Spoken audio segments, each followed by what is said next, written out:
Renungan Hari Rabu dalam masa biasa 28 Juli 2021 bersama Media Katolik Dub in Altum.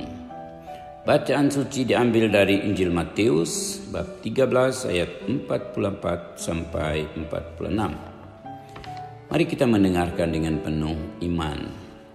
Pokok bacaan hari ini, hal kerajaan sorga. Hal kerajaan sorga itu seumpama harta yang terpendam di ladang, yang ditemukan orang, lalu dipendamkannya lagi. Oleh sebab sukacitanya, pergilah ia menjual seluruh miliknya, lalu membeli ladang itu. Demikian pula hal kerajaan sorga itu seumpama seorang pedagang yang mencari mutiara yang indah. Setelah ditemukannya mutiara yang sangat berharga, ia pun pergi menjual seluruh miliknya, lalu membeli mutiara itu. Demikianlah Injil Tuhan. Bapak, Ibu, saudara-saudari terkasih dalam Kristus, Tuhan dan Juru Selamat kita. Marilah kita hening sejenak dan mengangkat hati kepada Tuhan, menyampaikan puji syukur atas segala karyanya yang besar bagi kita umat manusia. Semoga hati dan budi kita diterangi dan dituntun oleh Roh-Nya, agar kita dapat mencicipi suguhan rohani hari ini dengan hati yang gembira. Demi Kristus, Tuhan dan pengantara kita. Bapak, Ibu, saudara dan saudariku terkasih, mari kita lanjutkan renungan kita dengan memfokuskan permenungan kita pada rahmat Allah sendiri, yang dikatakan dalam Injil hari ini sebagai kerajaan sorga. Menurut Santo Matius, kerajaan sorga dibandingkan dengan harta yang terpendam dan mutiara yang berharga. Dalam hati kecil kita ada kenangan tentang cerita masa lalu. Biasanya kalau ada peperangan dan kerajaan yang kalah, orang akan menguburkan harta kekayaannya di dalam tanah, lalu melarikan diri mencari persembunyian. Ketika perang berakhir dan situasi membaik, mereka akan kembali ke tempat mereka semula dan menggali kembali harta mereka yang dipendamkan dulu. Tetapi seandainya mereka ditangkap dan ditahan atau dibunuh, maka harta mereka akan tetap terkubur di tempat itu. Lalu orang lain yang akan menemukan harta karun itu. Situasi sebelum zaman Yesus juga tidak berbeda dengan cerita rakyat kita ini. Namun dalam bacaan Matius tadi ada hal yang sedikit janggal. Pertama, karena orang yang menemukan harta itu kurang jujur. Seharusnya dia menyampaikan itu kepada tuan ladang itu tentang penemuan harta karun itu. Bukan diam-diam lalu menjual hartanya dan kembali membeli ladang itu. Tapi teks ini bukan bermaksud untuk memberikan arti moral dari penemuan itu. Tetapi perlu dilihat apa arti dibalik keinginannya untuk memiliki ladang itu. Karena ada hal-hal yang lebih bernilai seperti yang dicantumkan pada ayat berikutnya. Hal bernilai itu dibandingkan dengan mutiara yang berharga. Nah, semua tahu bahwa mutiara itu sesuatu yang sangat bernilai dan semua orang ingin memilikinya. Dan untuk memiliki sesuatu yang bernilai, orang harus berkorban dengan menjual semua yang dimilikinya demi mutiara idaman itu, yang dalam teks ini dimengerti sebagai kerajaan sorga.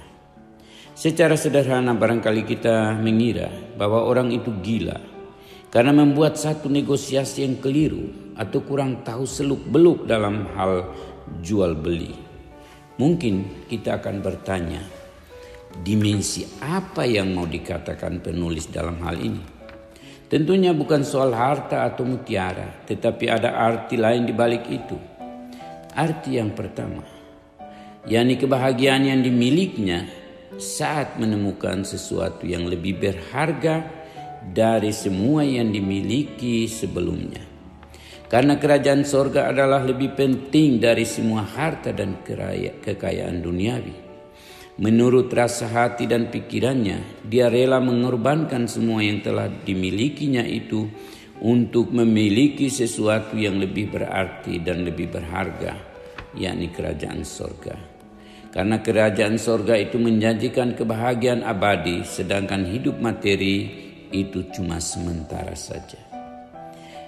Hal kedua yang sangat mengagumkan dari dirinya ialah keberanian untuk memutuskan tidak terikat dengan hal-hal duniawi yang menjadi keinginannya selama ini dan ingin memiliki sesuatu yang lebih luhur bagi hidupnya baik di dunia maupun di akhirat nanti. Ini adalah motivasi yang mendorong dia untuk menjual segala harta miliknya. Bapak, Ibu, Saudara, dan saudariku terkasih, menemukan kerajaan sorga di antara kita itu lebih mulia daripada kekayaan duniawi yang kita miliki. Karena kebahagiaan yang penuh dan sempurna adalah ada dalam Allah. Karena itu barang siapa yang berani menjual segala miliknya yang bernilai sementara untuk memiliki sesuatu yang kekal, itu lebih beruntung daripada nilai mutiara apapun. Contoh ini bisa kita lihat dalam hidup para misionaris, terutama yang para imam atau suster, kaum religius. Mereka berani mengorbankan segalanya demi kerajaan Allah. Dengan ini kita boleh bertanya, apakah masih ada nilai yang lebih mulia dalam diri kita sebagai anak-anak Allah?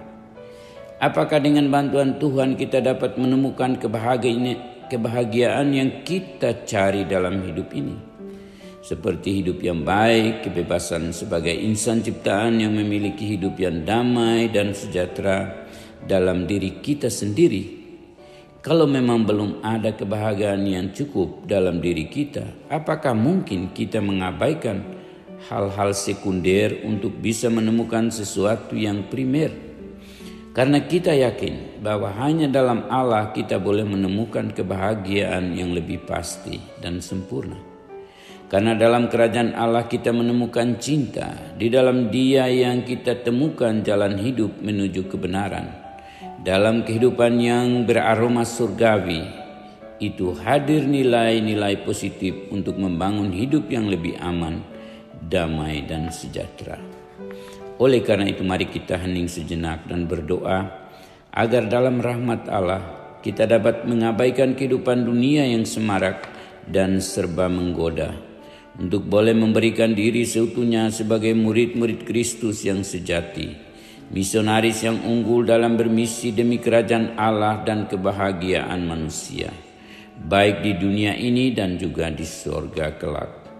Semoga Allah Bapa menjadikan kita anak-anaknya yang kreatif, menciptakan dunia baru yang lebih sejahtera, dan semoga dengan bantuan Yesus Sang Juru Selamat kita menjadi mampu untuk menyerahkan diri kita seutuhnya demi keselamatan dunia. Semoga terang Roh Kudus menyinari hati kita semua untuk terus berjuang untuk membangun kerajaan Allah di dunia ini. Dan semoga Tuhan memberkati kita semua. Dalam nama Bapa, Putra, dan Roh Kudus. Amin.